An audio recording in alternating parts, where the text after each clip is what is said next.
Bapak Ibu, kadang di dalam hidup kita tidak pernah membayangkan apa yang akan menimpa kita. Tapi kalau boleh saya mau bersaksi, 3 tahun belakangan ini saya mengalami pergumulan yang sangat luar biasa. Kalau terkadang ada pencobaan yang datang lewat masalah keuangan, lewat usaha pekerjaan, ada juga yang dicobai dengan hubungan yang tidak baik, ada juga yang dicobai dengan kesehatan yang menurun. Tetapi puji Tuhan, dalam 3 tahun belakangan ini Tuhan izinkan 3 hal itu terjadi secara bersamaan di dalam hidup saya. Kalau boleh Bapak Ibu saksikan, 3 tahun yang lalu di bulan Desember tahun 2021, dalam kondisi saya sebagai seorang single mom dengan 2 orang anak, yang saat itu saya sedang berjuang bagaimana meneruskan kehidupan ini dengan 2 anak yang masih membutuhkan biaya. Tetapi tiba-tiba saya divonis kanker oleh dokter.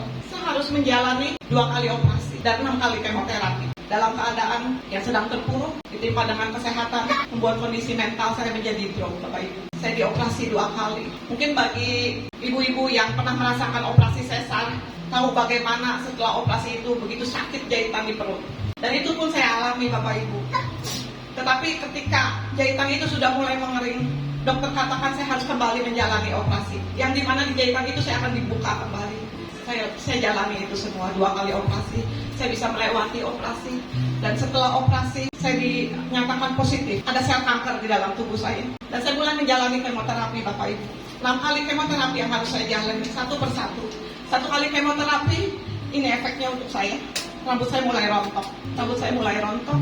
Saya bersyukur, saya punya 2 orang anak yang begitu luar biasa. Mereka lah penyemangat saya, yang membuat saya bisa melewati ini semua. Saya menjalani kemo yang pertama, kondisi kesehatan saya sangat drop. Karena ketika obat kemo itu dimasukkan, bukan hanya sel-sel yang jahat yang dibunuh, tetapi sel-sel yang sehat pun ikut terbunuh. Bisa dibayangkan kondisi saya menjadi drop. Setelah kemo pertama saya menjalani kemo yang kedua. Dan disinilah kemo yang kedua lebih drop lagi kondisi saya. Dan saya menyatakan saya tidak sanggup lagi untuk kemo yang ketiga dan seterusnya. Karena saya tidak tahan dengan rasa sakitnya itu. Bapak Ibu bisa membayangkan ketika saya menjalani kemo itu, ketika saya membutuhkan seorang sandaran, tapi tidak ada bagi saya. Saya harus melewati itu, hanya Tuhan yang bersama dengan saya. Ketika kemo yang kedua, kondisi saya sangat drop. Tensi saya, tekanan darah saya 60/40. Tulang saya sakit, karena efek dari obat kemo itu. Sakit yang amat sangat sakit sekali. Tubuh gatal-gatal. Dan saya katakan, sudah tidak usah menjalani kemo yang selanjutnya lagi. Saya sudah gak kuat. Tapi keluarga saya terus menyemangati saya. Saya punya support system yang luar biasa di keluarga saya dan anak-anak saya. Saya bersyukur untuk itu. Ayo saya bangkit lagi, saya jalani lagi kemo yang ketiga, kemo keempat, kemo kelima dan keenam selanjutnya. Puji Tuhan, saya bisa melewati kemo yang keenam kali itu. Dan akhirnya setelah kemo yang keenam, waktu dokter evaluasi setelah kemo itu dilakukan, puji nama Tuhan, tubuh saya merespon dengan baik obat kemo yang masuk ke tubuh saya itu, sehingga sel-sel kanker itu bisa ditenangkan, bisa tidur. Tetapi saya tetap harus menjaga kondisi saya, terutama hati, pikiran saya, pola makan saya harus benar-benar saya jaga. Karena ketika suatu waktu hal itu yang bisa membangkitkan sel itu menjadi bangun kembali, itu yang harus saya waspadai. Oleh sebab itu, saya seumur hidup tetap harus menjalani kontrol. Saya bersyukur luar biasa penyertaan Tuhan. Bagaimana Tuhan hari demi hari memapah saya, membuat iman saya menjadi bangkit. Lewat pergumulan, lewat persoalan, lewat sakit penyakit, semuanya mendatangkan kebaikan. Begitu luar biasanya Tuhan kita. Mari Bapak Ibu, kita serahkan hidup kita. Setelah menjalani kemo dengan habis botak pelontos rambut saya, dan sekarang Tuhan gantikan dengan rambut yang baru, yang indah. Amin Bapak Ibu. Amin. Saya kembali bisa beraktivitas. Saya kembali bisa bersuka cita bersama keluarga, bersama teman-teman. Saya bersyukur betapa Tuhan mengasihi saya. Jadi di sini yang mau saya saksikan Bapak Ibu, ketika ikut Tuhan, bukan hal-hal yang enak yang akan kita alami, tapi Tuhan izinkan pencobaan itu untuk kita lalui. Bahkan setelah sakit pun sepertinya masalah enggan untuk menjauh dari saya. Terakhir 2 atau 3 bulan kebelakang ini, saya kembali mengalami masalah yang begitu sangat menyakiti dan melukai perasaan saya. Saya kenal dengan Pak Lugi dan Bu Edi sudah 14 atau 15 tahun yang lalu, dan saya menganggap mereka seperti bapak dan ibu rohani saya. Jadi setiap kali ada masalah, Saya biasanya WA, Bu, saya boleh datang? Boleh. Ketika saya datang, saya menceritakan seperti seorang anak yang ngadu ke bapaknya, ke mamanya gitu. Saya dijahati loh, hak saya dirampas loh, saya dijolimi lah istilahnya kalau orang dunia itu. Begitu banyak tekanan, begitu banyak masalah dalam hidup saya. Sampai-sampai saya katakan, saya sudah tidak kuat. Saya katakan seperti itu. Tapi Pak Lugi dan Bu ini selalu menguatkan saya. Ayo, Bu Mei kuat. Saya nggak kuat, Pak. Saya mau berkontak. Nggak mau diperlakukan seperti ini. Saya seperti orang bodoh, saya seperti orang lemah diperlakukan oleh orang itu. Tapi Pak Lugi katakan, kita tunggu pembelaan dari Tuhan. Dan saya katakan, saya mau taat pada Tuhan. Saya mau taat pada orang tua rohani saya.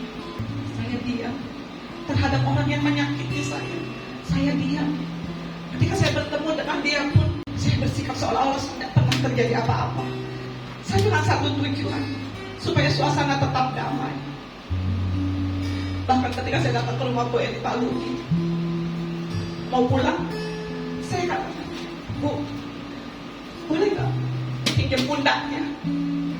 Saya menangis di pundak Bu Eli. Saya menangis, Bapak Ibu. Saya menangis keras. Saya nggak mau seperti ini terus. Saya capek. Tapi puji Tuhan, saya punya orang tua rohani. Saya punya teman-teman komunitas yang sangat baik di tempat ini. Begitu banyak orang-orang yang peduli pada saya. Ada Bu Kori, ada Bu Rina, ada yang Bapak Ibu sekalian. Saya mengucap syukur untuk kebersamaan kita. Ketika hal itu saya lakukan, sekalipun orang itu menyakiti saya bersikap seolah-olah dia tidak pernah menyakiti saya.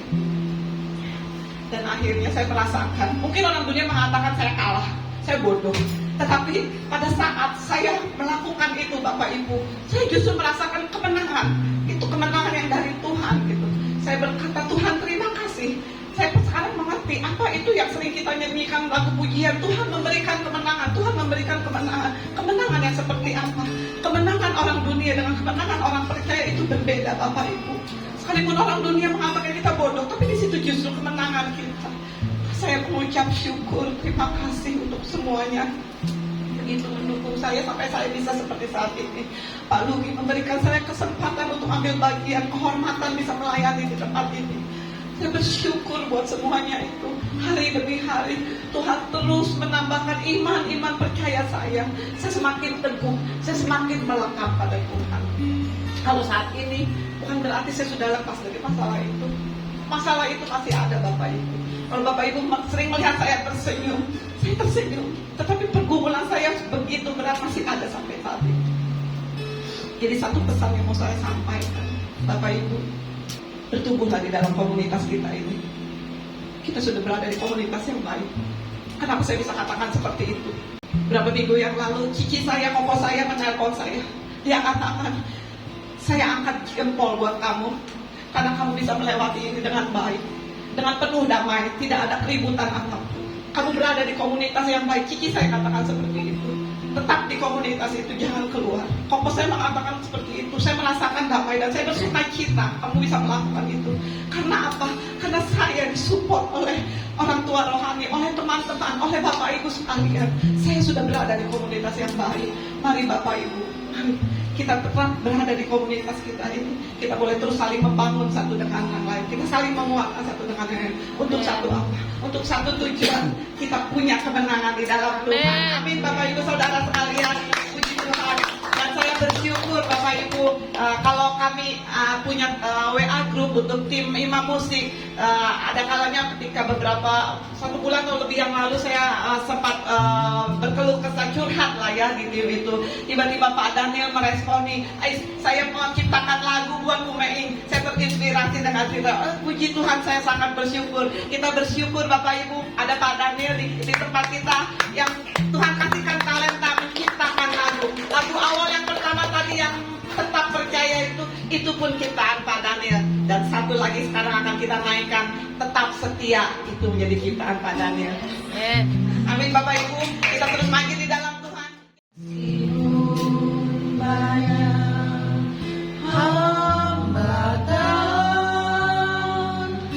Meskipun banyak cobaan,